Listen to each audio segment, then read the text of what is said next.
Δεν μου λες κοριτσάκι μου. Δεν είμαι κοριτσάκι. Δεν μου λες μπαρμπαμπέν. Μήπως είδες ένα ζευγαράκι που ήρθε σήμερα εδώ πέρα? Δεν βλέπω τίποτα γιατί δεν με ενδιαφέρει τίποτα. Δεν στο Άδεια, έλα εδώ.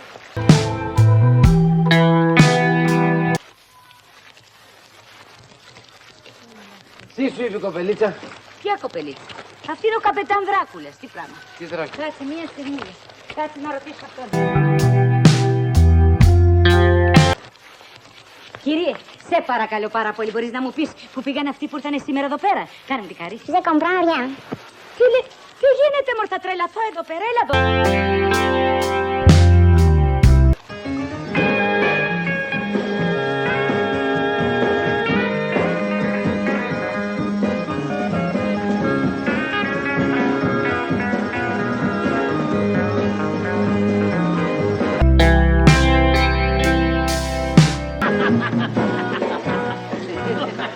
Τι γελάς μωρέ, δεν είχαμε, καταντήσαμε γαϊτανάκια. Χωρίστε μεγάλη επιτυχία.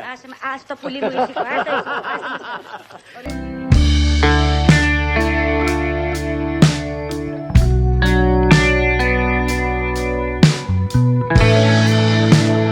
Είμαστε στα Μάταλα, στο γραφικό ψαροχώρι στη νότια Κρήτη, 70 χιλιόμετρα από το Ηράκλειο, που έγινε διάσημο ως τόπος διαμονής των Χήπηδων τις δεκαετίες 60 και 70.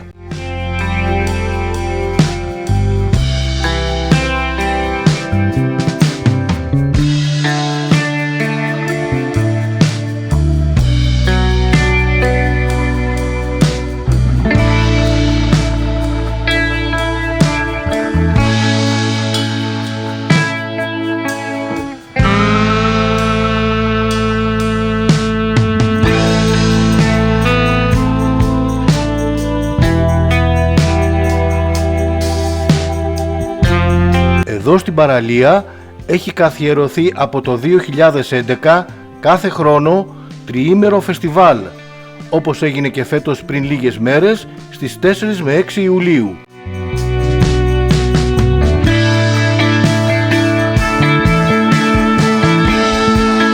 Το Matala Beach Festival είναι ένα από τα μεγαλύτερα μουσικά φεστιβάλ της Ευρώπης με δωρεάν είσοδο, με κορυφαία συγκροτήματα και καλλιτέχνες, χαλάρωση και αξέχαστες εμπειρίες, δίπλα στη διάσημη παραλία με τις σπηλιές, εκεί όπου κάποτε έζησαν ξένιαστα τα παιδιά των λουλουδιών.